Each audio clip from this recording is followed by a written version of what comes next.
പുതിയൊരു വീഡിയോയിലേക്ക് എല്ലാവർക്കും സ്വാഗതം. ചർമ്മ സംരക്ഷണത്തിനായി നമ്മൾ കാപ്പിപ്പൊടി ഉപയോഗിക്കാറുണ്ടല്ലോ. ഈ കാപ്പിപ്പൊടി കൊണ്ട് ഒരു അടിപൊളി സോപ്പാണ് ഇന്ന് കാണിക്കുന്നത്. 2 ടേബിൾ സ്പൂണ് കാപ്പിപ്പൊടിയാണ് എടുത്തിട്ടുള്ളത്.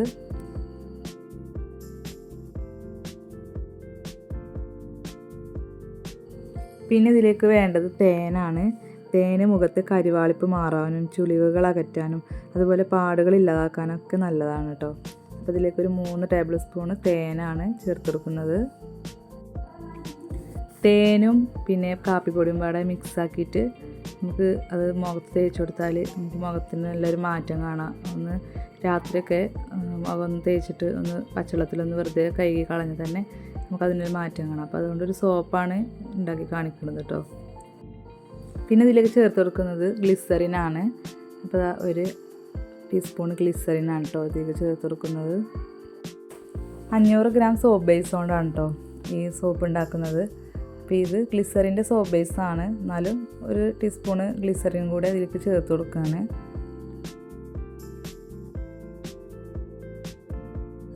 ഇനി ഇതിലേക്ക് 1 സ്പൂണ് വെളിച്ചെണ്ണയാണ് കേട്ടോ ഇതിലേക്ക് ചേർത്ത് കൊടുക്കുന്നത്. എല്ലാം കൂടെ നന്നായിട്ടൊന്ന് മിക്സാക്കി എടുക്കണം. ഇത് ഗ്ലിസറിൻ്റെ 500 ഗ്രാം സോപ്പ് ബേസാണ്. ഇത് ഇതുപോലെ ചെറുതായിട്ട് കട്ട് ചെയ്തെടുത്തിട്ടുണ്ട് കേട്ടോ. ഇത് മെൽറ്റാക്കി എടുക്കാനാണ്, അതിനാണ് ഇത് ചെറുതായി കട്ട് ചെയ്തിട്ടുള്ളത്. ഇനി ഇതുപോലെ ഡബിൾ ബോയിൽ വെച്ചിട്ടാണ് നമ്മൾ ഇത് ഉരുക്കിയെടുക്കുന്നത്. അതിനായിട്ട് വെള്ളം ചൂടാൻ വെച്ചിട്ട് അതിൻ്റെ മുകളിൽ അതുപോലെ ഒരു പാത്രത്തിലാക്കിയിട്ട് ഇത് ഇറക്കി വെക്കുക. എന്നിട്ട് ഇതിൽ ഉരുക്കിയെടുക്കണം. നമ്മൾ ഉപയോഗിക്കാത്ത കുക്കിങ്ങിനൊന്നും ഉപയോഗിക്കാത്ത പാത്രം വേണം ഇത് ഉരുക്കിയെടുക്കാൻ. ഇത് സോപ്പ് ഉണ്ടാക്കുന്ന ഒരു ഇതല്ലേ. അപ്പോൾ അത് കണ്ടില്ല, ഇതിങ്ങനെ ചെറുതായിട്ട് ഇങ്ങനെ ഉരുകി വരുന്നുണ്ട്. അപ്പോൾ നമുക്ക് തീ സിമ്മിലാക്കി വെച്ചിട്ട് ഇങ്ങനെ ഉരുക്കിയെടുക്കാം. സോപ്പ് ബേസ് വാങ്ങുമ്പോൾ നല്ല ക്വാളിറ്റി ഉള്ള സോപ്പ് ബേസ് തന്നെ നോക്കി വാങ്ങുക. എന്നാൽ സോപ്പിന് നല്ല പതയും നല്ല കട്ടിയൊക്കെ ഉണ്ടാകും. ഇപ്പോൾ ഈ ബേസ് നന്നായിട്ട് ഉരുകി വന്നിട്ടുണ്ട്. ഇനി നമുക്ക് ആ മിക്സ് ഇതിലേക്ക് ചേർത്ത് കൊടുക്കാം.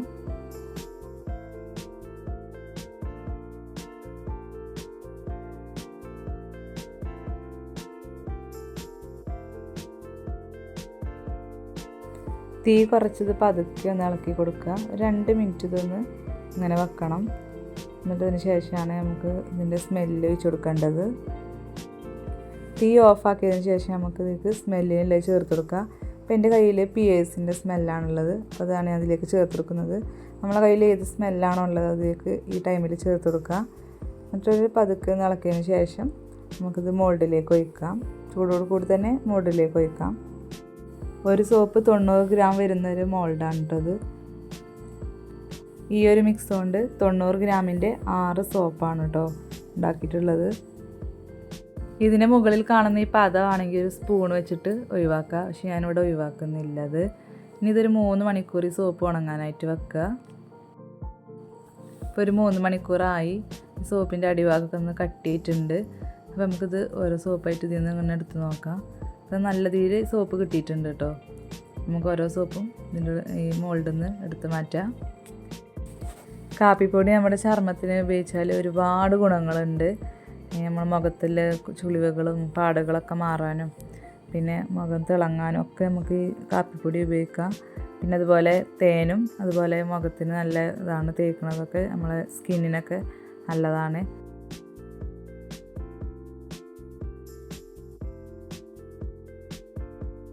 സോപ്പ് പൊതിയാനായിട്ട് ഇതുപോലത്തെ ഒരു കവർ കടയിൽ നിന്ന് വാങ്ങാൻ കിട്ടും. അതുകൊണ്ടാണ് നമ്മൾ സോപ്പ് പൊതിയുന്നത്. ഇപ്പോൾ ഓരോ സോപ്പ് ഇതുപോലെ ഇങ്ങനെ പൊതിഞ്ഞെടുക്കാം. സോപ്പ് മോൾഡിൽ നിന്ന് എടുത്ത ഉടനെ തന്നെ ഇതുപോലെ കവർ ചെയ്ത് വെക്കണം കേട്ടോ നല്ലത്. എന്നാൽ സോപ്പിന് നല്ലൊരു ബലം വെച്ചിട്ട് സോപ്പ് നല്ലൊരു കട്ടി ഉണ്ടാകും.